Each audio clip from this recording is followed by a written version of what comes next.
Olá, bem-vindo ao nosso vídeo sobre fundo de investimento imobiliário.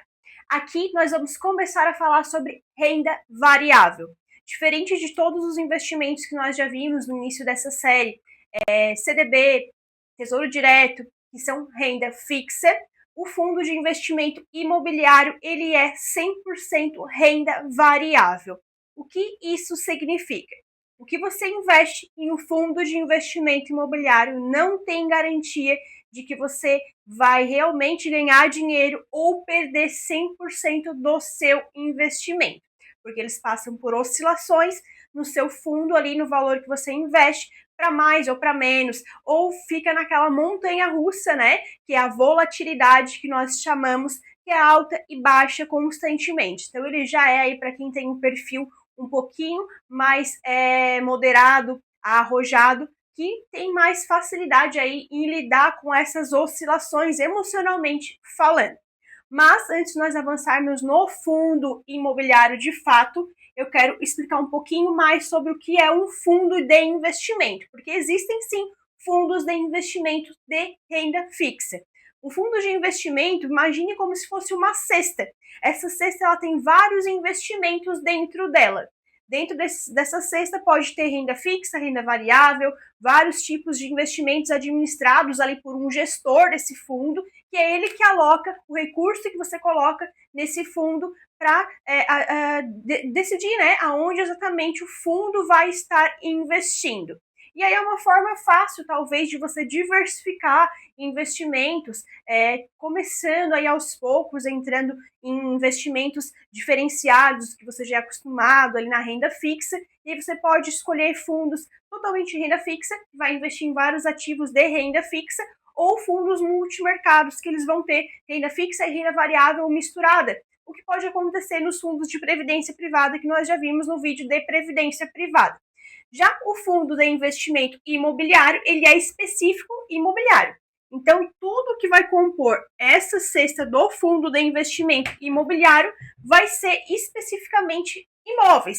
Então, pode ser fundos de shoppings, onde você tem vários, né, prédios ali industriais ou também comerciais dentro desse fundo, e pode também ser fundos de papéis, que nós vamos ver um pouquinho também, que são os fundos também, são os investimentos, né, também ligados a imóveis, mas que não são os de tijolos, que são esses empreendimentos, né, que seriam realmente um prédio, né, algo físico. Os fundos de papéis, eles são investimentos, sim, ligados a imóvel, mas eles não têm a estrutura física, que daí são o CRI, por exemplo, que são certificados de recebíveis imobiliários, que são dívidas, né, emitidas aí por órgãos, por instituições não financeiras diretamente, às vezes construtora, e aí ela emite esses fundos para arrecadar dinheiro ali pro empreendimento, e o fundo de investimento imobiliário investe dinheiro naquilo ali, pensando no longo prazo, né, em ter retorno ali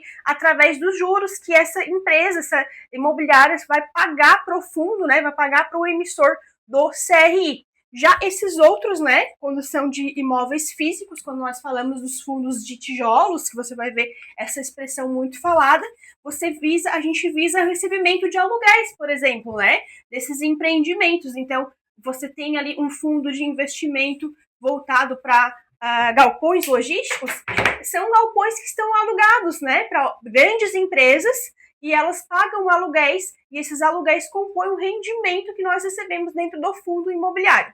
Então, esses aluguéis, esses juros, eles entram no caixa do fundo e compõem aí o rendimento que vai para os cotistas, que somos nós que investimos nos fundos de investimento imobiliário. Então, o cotista, ele é dono de uma cota, de duas cotas, de cotas do fundo de investimento. Por isso, cotista. Então, para você entender, imagine que um fundo de investimento imobiliário, ele é um prédio. É como, né, ele tem um prédio com várias salas. Você é dono de uma sala. Você vai ganhar rendimentos compatíveis àquele percentual que você é dono. Você é dono de duas salas. Você vai ganhar rendimento conforme o número de cotas que você tem. Cada cota tem um valor. Então, vamos dizer, cada cota de um fundo é R$1. Vamos dar um exemplo aqui só para Se você compra a cota, 2 cotas, R$ 2. Se você compra a cota, 3 cotas, R$ 3. E essas cotas que passam pela oscilação, quando os valores do fundo podem subir ou cair. Então, se você comprou por R$ 1 e esse fundo de investimento imobiliário perdeu o valor, talvez esse seu R$ 1 virou 50 centavos. E aí é onde você vai perdendo recurso no resgate, na hora que você vai vender esse fundo de investimento imobiliário. Você pode comprar um fundo de investimento imobiliário pensando no longo prazo e pensando apenas nos recebimentos de aluguel, que são os dividendos que você pode vir a receber mensalmente, como se fossem realmente aluguéis. Você tem um imóvel físico aqui, você pagou por ele, vamos dar um exemplo, né? Você comprou um apartamento para alugar, você não compra normalmente num mês para vender no outro, você compra realmente visando esse recebimento de aluguel. E é isso que acontece normalmente quem investe em fundos de investimento imobiliário, é visando o recebimento de dividendos, que é esse rendimento que você recebe como se fosse aluguéis mensalmente na sua conta. Pinga um valor na sua conta todos os meses, compatível aí ao número de cotas que você tem, né? Então, quanto mais cotas daquele fundo você tiver, mais dividendos você vai receber. Porque o dividendo ele é medido conforme o número de cotas também, né? Então, o cotista ele é dono de parte desses imóveis ali, conforme o número de cotas que nós temos ali investidas naquele fundo de investimento imobiliário. Se você vendeu no momento de baixa, você pode perder dinheiro e essa baixa pode ser bastante alta. Ou também pode ser uma alta histórica. Então, mesmo que você está investindo para longo prazo no fundo de investimento imobiliário e talvez aquele valor que você aportou inicialmente teve um acréscimo muito grande, você já quer resgatar aquele rendimento por conta do fundo que cresceu, que aumentou o seu valor, você pode estar vendendo o seu fundo imobiliário e aí você resgata esse lucro que você teve ali.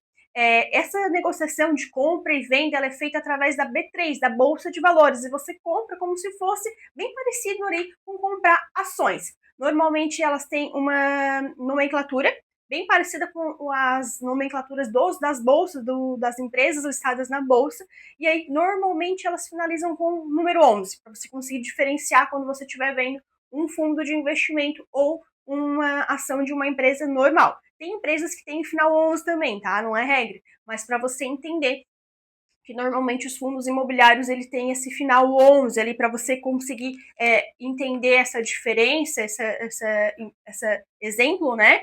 Nós temos, por exemplo, o HGLG11.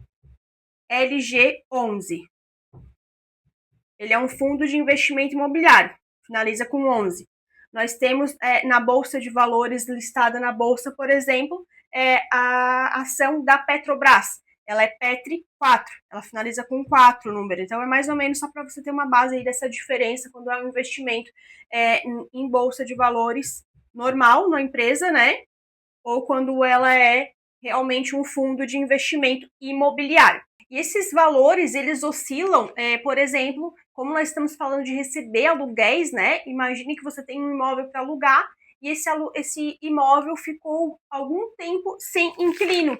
Você está perdendo dinheiro. É o que nós chamamos de vacância, o risco de vacância, daquele imóvel ficar vazio. Então, quando isso acontece, o fundo de investimento imobiliário que tem aquele imóvel que ficou com essa vacância aí alta, você tem possibilidade aí de ter um prejuízo, de cair o valor do fundo. E aí, quando nós falamos dos fundos de investimento imobiliários de papéis, com relação à inadimplência, né? Então, aqueles emissores ali dos CRIs, caso eles não honrem com os pagamentos, vai impactar também na rentabilidade do fundo. E aí é um fundo de investimento imobiliário, né? Como nós já vimos também lá no vídeo sobre a previdência privada, sobre os fundos de previdência, também existem as taxas de administração. E aí tem muitos especialistas que não gostam de fundo de investimento imobiliário por conta dessa taxa. Tem especialistas aí que eu já ouvi dizendo que a taxa de administração corrói todo o rendimento, mas isso não é uma verdade absoluta. Cabe a você identificar se aquele fundo que você vai estar investindo não está com essa taxa de administração muito alta, né? Para evitar essa corrosão dos seus rendimentos com esse custo de taxa de administração. Eu sou a Juliana Lara Goulart e esse é o Desperta Finanças. Se você gostou desse conteúdo, não esqueça de deixar seu like e se inscrever no canal.